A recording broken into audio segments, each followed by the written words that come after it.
Hi everyone, welcome to Diva food blogs. ఈరోజు chicken curry ఎలా చేయాలో చూద్దాము.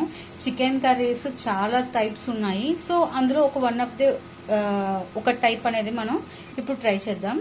హాఫ్ కేజీ చికెన్కి తగినట్టుగా ఇంగ్రీడియంట్స్ అనేవి నేను మీకు చూపిస్తున్నాను.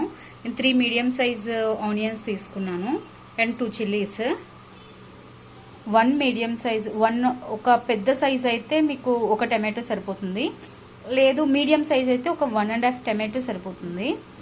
అండ్ అలాగే సోంపు ½ టీ స్పూన్, జీలకర్ర, ఆవాలు, కరివేపాకు, కొత్తిమీర, జింజర్ గార్లిక్ పేస్ట్ అండ్ మన masalas salt, chilli powder, dhania powder, chicken masala, turmeric powder and garam masala.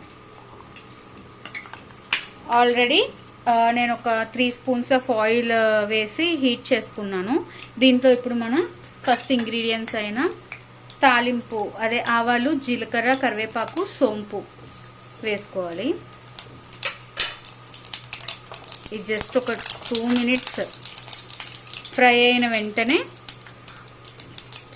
Cut చేసి పెట్టుకున్న ఆనియన్స్ అనేది ఫ్రై చేసుకోవాలి. ఇది కొంచెం గోల్డెన్ బ్రౌన్ వచ్చే వరకు ఫ్రై చేసుకోవాలి. ఆనియన్స్ గోల్డెన్ బ్రౌన్ కలర్కి వచ్చినాయి కదా, ఇప్పుడు నెక్స్ట్ నేను జింజర్ గార్లిక్ పేస్ట్ అనేది వేసి ఫ్రై చేసుకుంటున్నాను. ఒక 2 మినిట్స్ ఇది కూడా కలిసి ఫ్రై అయ్యే వరకు మనం కలుపుకోవాలి. ఇది చాలా ఈజీగా అయిపోతుంది. ఇవే మసాలాస్ ఉండాలి దీనికి అని ఏం లేదు. గరం మసాలా లేదు, చికెన్ మసాలా ఉన్నా ప్రాబ్లం లేదు, ధనియా పౌడర్ లేకపోయినా ప్రాబ్లం లేదు. ఒక్క గరం మసాలా, కారం, చిల్లీ పౌడర్తో కూడా ఈ కర్రీని మనం చేసుకుంటే టేస్టీగా ఉంటుంది. మీ దగ్గర ఏ మసాలా ఉందో ఆ మసాలా యూస్ చేసి ఈ చికెన్ కర్రీ చేసుకోవచ్చు. అండ్ అలాగే జింజర్ గార్లిక్ పేస్ట్ ఫ్రై అయిపోయింది కదా, ఇప్పుడు నెక్స్ట్ మన టమాటో అనేది వేసుకుందాం. దీంట్లో వేసిన సోంపు ఉంది కదా, అదే ఈ కర్రీకి టేస్ట్ ఎక్కువగా ఇస్తుంది. ఆ ఫ్లేవర్ తెలుస్తూ టేస్ట్ చాలా బాగుంటుంది. టమాటోస్ అనేవి మగ్గే వరకు మనం ఫ్రై చేసుకోవాలి. సో ఒకసారి బాగా మిక్స్ చేశాను కదా, ఇప్పుడు దీన్ని లిడ్ పెట్టి క్లోజ్ చేసుకుందాం. ఒక 2 మినిట్స్ టమాటోస్ మగ్గే వరకు ఉంచుకుందాం. టమాటోస్ కూడా బాగా మెత్తగా అయిపోయినాయి కదా, ఇప్పుడు మన మసాలాస్ అన్నీ కూడా ఇందులో వేసుకుందాం.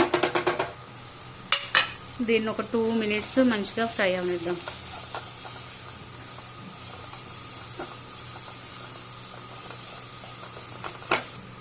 మసాలాస్ కూడా ఫ్రై అయిపోయాయండి. ఇప్పుడు దీంట్లోకి మన చికెన్ అనేది వేసి బాగా మిక్స్ చేసుకోవాలి.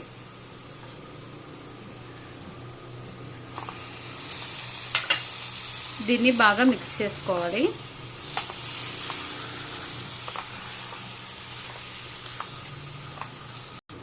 బాగా మిక్స్ చేసాం కదా, లో ఫ్లేమ్లో పెట్టుకొని ఒక 5 మినిట్స్ లిడ్ పెట్టి క్లోజ్ చేసుకుందాం. దీంట్లోంచి వాటర్ అనేది మనకి ఎవాపరేట్ అయ్యే వరకు కుక్ చేసుకుందాం. చూసారా వాటర్ అనేది ఎలా వచ్చిందో? ఈ వాటర్ అంతా కూడా కొంచెం, ఇది ఇంకా చాలా ఈ వాటర్ ఎవాపరేట్ అనేది అయ్యింది. దీంట్లోనే మనకు ఒక 70-80% చికెన్ కుక్ అయిపోతుంది.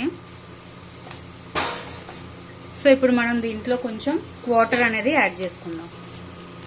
మీకు ఎంత గ్రేవీ కావాలో దానికి తగ్గట్టుగా వాటర్ అనేది యాడ్ చేసుకోండి. నేను ఒక 1.5 కప్పు వాటర్ అనేది యాడ్ చేశాను. దీని ఫ్లేమ్ అడ్జస్ట్ చేసుకొని మీకు గ్రేవీ కన్సిస్టెన్సీ వచ్చే వరకు దీన్ని బాయిల్ అవనిద్దాం. చికెన్ అనేది ఇలా మంచిగా బాయిల్ అవ్వాలి. ఇలా బాయిల్ అవుతున్న టైంలోనే మీకు సాల్ట్ అనేది అడ్జస్ట్ చేసుకోండి. ఆఫ్టర్ గ్రేవీ అంతా అయిన తర్వాత అడ్జస్ట్ చేసుకోవాలని ట్రై చేస్తాం కదా, అలా చేసినప్పుడు ఏమవుతుందంటే పీసెస్లోకి సాల్ట్ అనేది పట్టదు, ఓన్లీ గ్రేవీలోకి మాత్రమే సాల్ట్ పడుతుంది. సో కాబట్టి వాటర్ బాయిల్ అవుతున్నప్పుడే మనం సాల్ట్ అనేది అడ్జస్ట్ చేసుకోవాలి.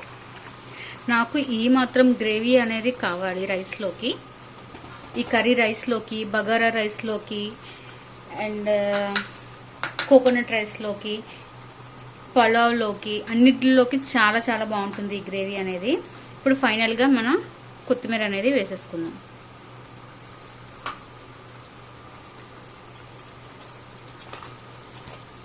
ఎమ్మీగా ఫాస్ట్గా అయిపోయే రెసిపీ అండి. చాలా ఈజీగా అయిపోతుంది, చాలా టేస్టీగా కూడా ఉంటుంది. ట్రై చేసి చూడండి.